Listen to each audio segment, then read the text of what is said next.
నమస్తే, welcome to పూరా local. ప్రస్తుతం మనం హైదరాబాద్ ఎస్టీ సెల్ మాజీ అధ్యక్షుడు ప్రతాప్ సింగ్ నాయక్ గారితో ఉన్నాము. బీజేపీ నాయకులు అందరూ ఎంపీలు ఎమ్మెల్యేలు అందరూ దాదాపు 20 చోట్ల మూసి నిద్ర చేశారు.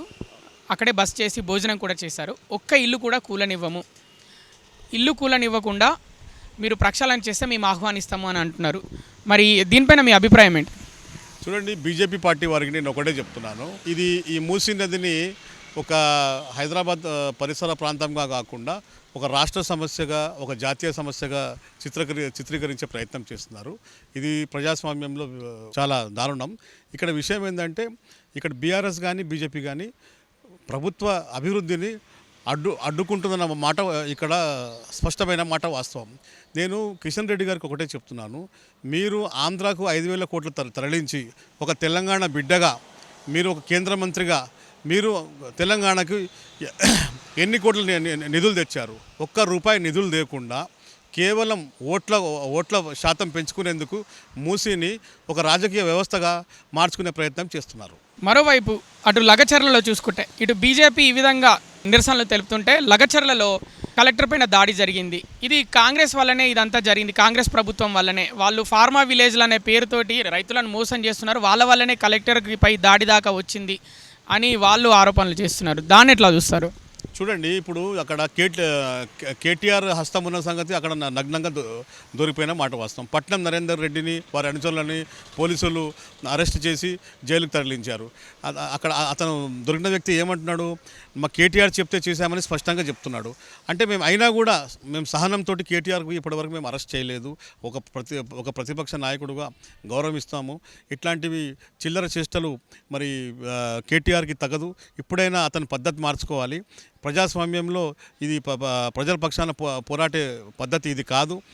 నీకేమైనా సమస్య ఉంటే నువ్వు ప్రభుత్వాన్ని రాజకీయంగా ఎదుర్కో, కానీ ప్రజల్లో గొడవలు సృష్టించి అల్లర్లు సృష్టించి బీఆర్ఎస్ పార్టీని మరింత బలహీనపడే విధంగా మన కేటీఆర్ గారు తయారు చేస్తూ ఉన్నారు. ఇక్కడ సమస్య ఏంటంటే, పట్నం నరేందర్ రెడ్డి వాంగ్మూలంలో ఒప్పుకోవడం జరిగింది, నేను చేశాను, కేటీఆర్ గారు హస్తం ఉంది, మన అనుచరుల హస్తం ఉందని ఒప్పుకోవడం జరిగింది. అంటే మీకు పోలీస్ వ్యవస్థ మీద నమ్మకం లేదు, కోర్టు మీద నమ్మకం లేదు. మేము ఏది చెప్పినా మేము చేయలే అంటే ప్రజలు ఈరోజు నమ్మే పరిస్థితిలో లేరు. దయచేసి నేను తెలంగాణ రాష్ట్ర ప్రజలకు ఒకటే కోరుకుంటున్నా, మేము తెలంగాణ కాంగ్రెస్ ప్రభుత్వం ఏది చేసినా తెలంగాణ రాష్ట్ర ప్రజల అభివృద్ధి కోసం చేస్తుంది.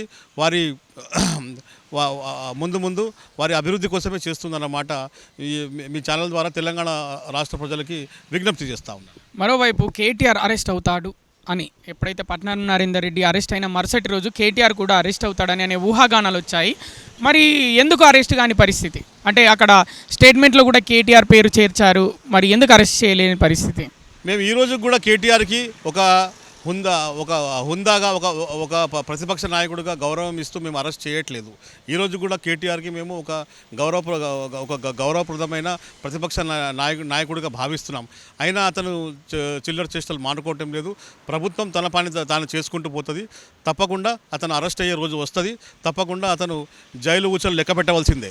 మరోవైపు ఇప్పుడు వరంగల్లో ఈ ఇందిరమ్మ జయంతి సందర్భంగా అలాగే విజయోత్సవ సభలు నిర్వహిస్తున్నారు, అంటే విజయోత్సవ కార్యక్రమాలు అక్కడ వరంగల్లో నిర్వహిస్తున్నారు. మరి ఇటు ప్రతిపక్షాలు ఏ విధంగా మీరు రైతులకి రుణమాఫీ జరగలేదు, భరోసా ఇవ్వలేదు, ఎన్నో 420 హామీలు ఇచ్చారు, అవి పక్కన పెట్టేసి ఇలాంటి విజయోత్సవ సభలు ఎట్లా జరుపుకుంటారు? మీకు కొంచెమన్నా సిగ్గుందా అని కాంగ్రెస్ నాయకులను అడుగుతున్నారు. దీనిపైన ఏమంటారు? చూడండి, మేము వచ్చిన 10 నెలలకే విత్ ప్రూఫ్ మేము ఫ్రీ బస్ ఇవ్వడం జరిగింది. అది మీ కళ్ళ ముందే ఉంది. మేము 50,000 ఉద్యోగాలు ఎల్బీ స్టేడియంలో పిలిచి ఇచ్చాం. అది మీ కళ్ళ ముందే ఉంది. ఈరోజు 500 గ్యాసు మీ కళ్ళ ముందే ఉంది. అన్ని స్కీమ్స్ ప్రజలు అనుభవిస్తూ మరి ప్రజలు అన్ని స్కీమ్స్ మరి ప్రజలకు అందుతూ ఉన్నాయి. అయినా కూడా ప్రతిపక్షాలు లేనిపోని ఆర్భాటాలు హంగులు చేసి తెలంగాణ రాష్ట్ర ప్రజానికాన్ని అయోమయంలో గురి చేసే పరిస్థితి. మేము తప్పకుండా మాకు ఈ సంవత్సరం జయంతి జరుపుకునే హక్కు మా ముఖ్యమంత్రికి, మా కాంగ్రెస్ పార్టీకి ఉందని నేను గంటపదంగా నమ్ముతున్నాను.